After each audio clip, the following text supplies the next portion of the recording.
আল্লাহর পয়গম্বর সুলাইমান আলাইহিস সালাম এবার পাখির সংবাদ নিলেন।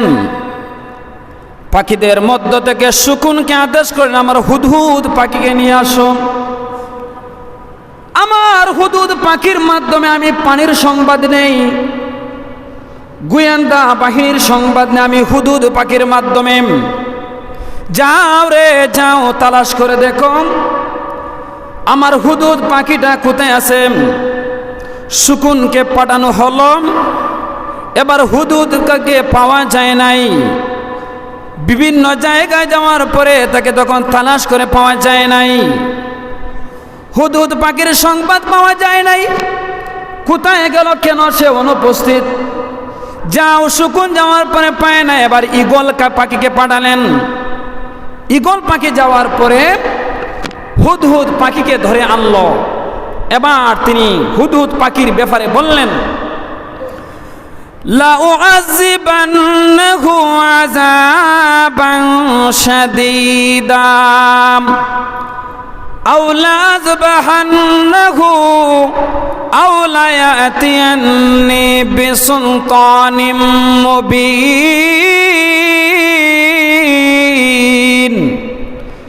যদি আমার হুদহুদ পাখিকে না পাওয়া যায়, আমি তাকে কঠিন শাস্তি দিব, আর না হয় তাকে জবাই করে খাওয়ার ব্যবস্থা করে দিব, যদি সে সুস্পষ্ট প্রমাণ না আনতে পারে। হুদহুদ পাখি সুলাইমান পয়গাম্বরের পাশে এসে কয়, আসসালামু আলাইকা ইয়া সুলাইমান পয়গাম্বর, আমি আপনার কাছ থেকে আপনার অনুমতি ছাড়াই আমি অনুপস্থিত ছিলাম। সুলাইমান রে,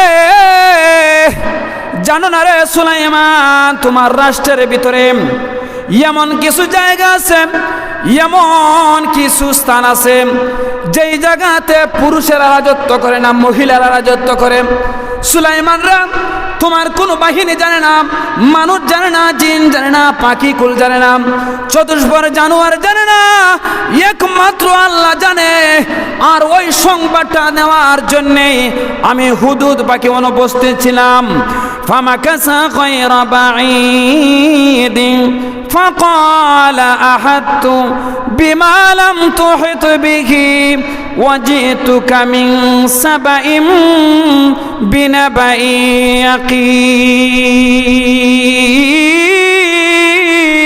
يقين। এবার ঈগল পাখির মাধ্যমে আল্লাহর পয়গম্বর সুলাইমান আলাইহিস সালাম সঙ্গে সঙ্গে হুদহুদ পাখিকে ধরে আনলেন।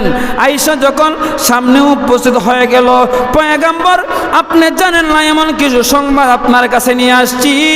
ওয়াজিতুকা মিন সাবাইম বিনাবাই ইয়াকিন, সাবা থেকে সুস্পষ্ট প্রমাণ নিয়ে আসছি, সেখানে কোনো জালিয়াতি নাই, সেখানে কোনো বিষয় আমি অস্পষ্ট রাখি নাই।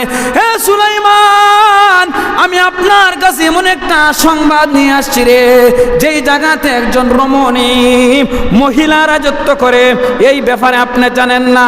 পৃথিবীর সমস্ত মাখলুকাত রাজত্ব করেন।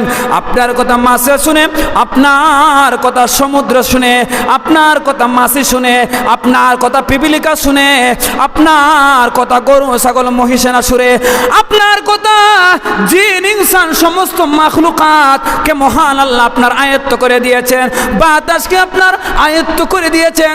সব কিছু আসমানের নিচে জমির উপরে যা কিছু আছে সবগুলি আপনার কথা মানে। কিন্তু এমন একটা জায়গা আছে রে, যেই জায়গাতে আপনার কথা মানে না, আপনার কথা মানে না, আল্লাহর কথা মানে না, এমন জায়গার সংবাদ নিয়ে আপনার দরবারে আমি হাজিরা দিয়েছি।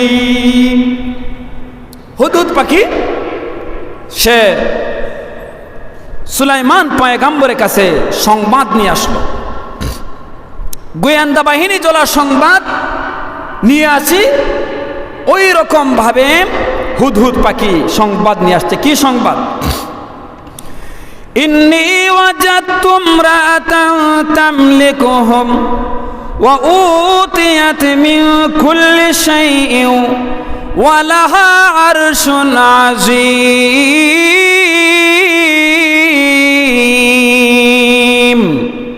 আমি আপনার কাছে একটা সুস্পষ্ট প্রমাণ নিয়ে আসলাম। সংবাদটা নিয়ে আসলাম। এমন এক জায়গায় গেলাম, তামলিকুহুম, সেই জায়গাতে রাজত্ব করে একজন মহিলা, ওয়া উতিয়াত মিন কুল্লি শাই, তাকে সব সরঞ্জাম দেওয়া আছে, তার কাছে সব কিছু আছে, তার কাছে সৈন্যবাহিনী আছে, তার কাছে আর্মি আছে, বেডিয়ার আছে, বিমান বাহিনী আছে, পুলিশ আছে, আনসার আছে, সব ধরনের বাহিনী দিয়ে ওই মহিলাটার 10,000 কমান্ডার আছে। একজনের সঙ্গে আবার 1 লক্ষ করে করে বাহিনী দেওয়া আছে। কোনো মানুষ যাতে আমার দেশের উপর আক্রমণ না করতে পারে, আমার ইয়ামন দেশটা যেন নিরাপদে থাকে। বিলকিস রানী আসার আগে বিলকিস বিনতে সারাহিল, সারাহিলের বংশধরে 39 জন বাদশা ছিলেন। পৃথিবীর ইতিহাসে একই বংশের 39 জন কোনো বাদশা হতে পারে না, ইতিহাসে নেই। কিন্তু বিলকিস রানীর বংশে 39 জন রাজা বাদশা রাজত্ব করেছেন। সারাহিল ওনার বাবার নাম। ওনার বাবায় সাধারণত কোনো মহিলাকে বিবাহ করেন নাই। অনেক মহিলারা সংবাদ দিয়েছে, চিঠি দিয়েছে, উনি বিবাহ করেন নাই। এমন একজনকে করেছেন, ওনার নাম ফরিকে বিবাহ করেছিলেন। ওনার বাবা নাম ছিল ফরির রেহেনা। ওই রেহেনা ফরিকে বিবাহ করার পরে সুন্দর রূপসী আল্লাহ একটা মেয়ে সন্তান দিলেন, যার নাম বিলকিস।